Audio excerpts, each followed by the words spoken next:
everyone. A few weeks ago I said I would play this Japan mod, and if it got a certain number of likes I'd make another video, and you all seem to really like that video, so here we are, but this time in an exclusive early access version of it. So yeah, we'll get to explore some brand new stuff in the mod. Huge thanks to the devs too for giving me access to this early. Also, I apologize too about not being able to upload as consistently lately. I've been kind of busy with some other stuff. I'm sure you all understand, right? Anyways, last time we played the historical path in this mod that adds a ton of crazy stuff. I know I'm kind of boring at times, but I just really like the historical path for Japan and Hoi4. But this time we won't be playing that. We'll be playing the neutrality path, which is specifically updated in this new branch of the mod. I really don't know if we're going to be invading China at all, and whether or not we invade China has a really big impact on how I plan this entire thing. I'll start building civilian factories, because if we're not going to war with China, it might be a long time before we get into any sort of conflict. For research, we will just do pretty generic stuff like electronic, mechanical, engineering. Like if you're fighting China, you can usually forego some of this industry stuff, but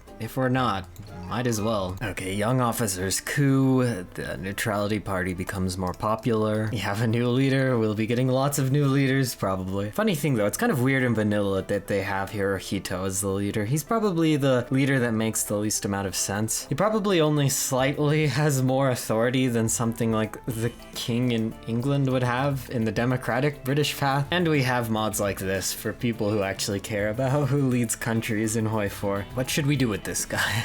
Assassinate him or retire him forcefully? I'm leaning towards the retire him forcefully. Because from what I can tell, if we assassinate him, we get 15 extra political power at the cost of 2.5% stability. And 2.5% stability is not worth 15 extra political power. Maybe he's gonna do something crazy later and I'll regret this, but I'm just going to choose the retire him option. For some reason, I just signed a non-aggression pact with Italian Ethiopia. I don't know why they sent me an offer, but I'll accept it. I don't plan on going over there. They're a puppet too, so I don't think a non-aggression pact with the puppet does anything. Our emperor, probably still confused or under the spells of the enemies of Japan, refuses the restoration and insisted on the formation of a government in compliance with the constitution. And the funny thing is, we can't even say, okay, master, and just do what he says. We either have to persuade him or force him to abdicate. We know you want democracy, but you have to be our authoritarian ruler. We really love you. Oh,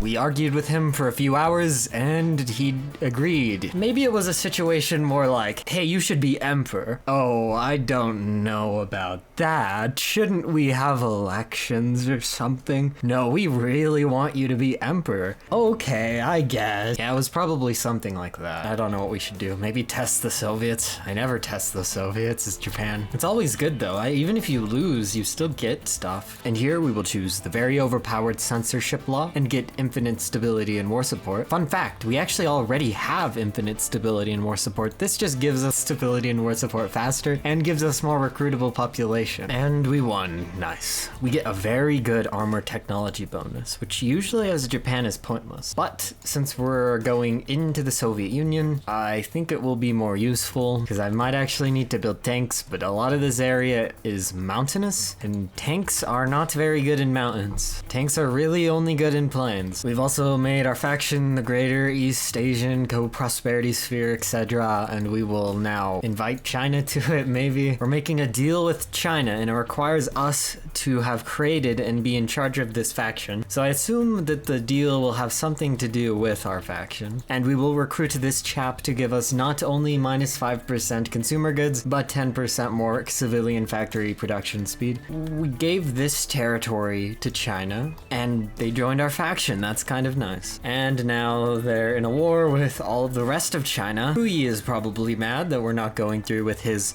great ambition to become the emperor once again, but I'm sure he'll get over it. Okay, so we gave up our puppet in Mongolia to China in, return for this entire deal where they join us and help us do whatever. But now we're going to start infiltrating communist Mongolia. Switch them over to our side. We should also be unlocking some decisions too to help the White Russian Civil War pop up another time. Okay, we're going to start doing all of these decisions at once. And so now we have this mechanic where we have to decide on the political situation of the new Russian faction that we're funding. I guess we'll also allow the Romanov restoration. Yeah, that's fine. They'll just be part of the greater co-prosperity sphere. And we have now become the great Manchu-Japanese Union. Okay, yay, Qing China has been restored and will now attack the Soviet Union. Qing China now owns this, and they've been restored, but they're not our puppet or in our faction. Yeah, that's kind of weird. I am playing an early access branch, though. Disclaimer. So some of this stuff isn't completely worked out yet. I'm just going to annex them, because I assume this wasn't intentional. Switzerland?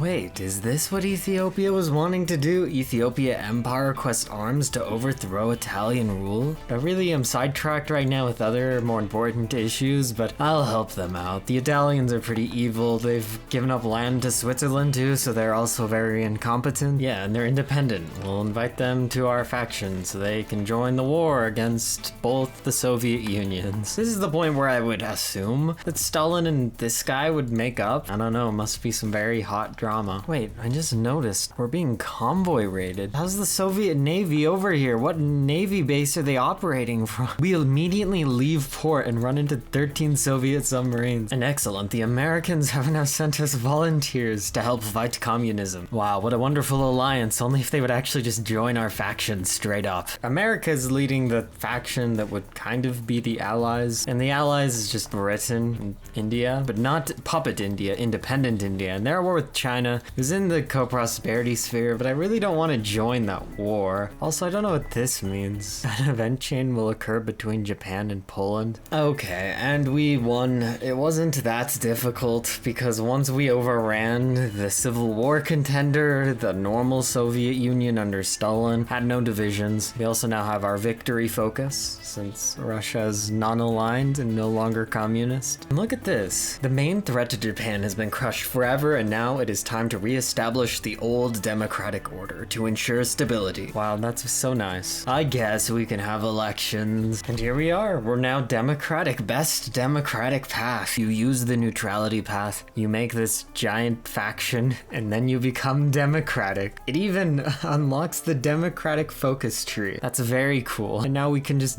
do the normal democratic stuff in addition to all the stuff we already did. Too bad the US is in a faction, because now that we're democratic, they might have actually joined us. Wow, and the British Empire is so nice. Despite them being at war with our ally, they're able to see past that and give us control of all their Pacific colonies. Same with the Netherlands too. Very nice of them. The Dutch East Indies, they're still the Dutch East Indies. They're just run by Japan. And it's still British Malaya run by this British governor guy. It's just now run by Japan. But democratic Japan, we're just overseeing it for them. We can also now do this focus too to increase democratic support in all of our puppets. So you know, this is kind of a wholesome path, kind of. Anyways, thanks for watching. I'll see you all next time. Bye bye.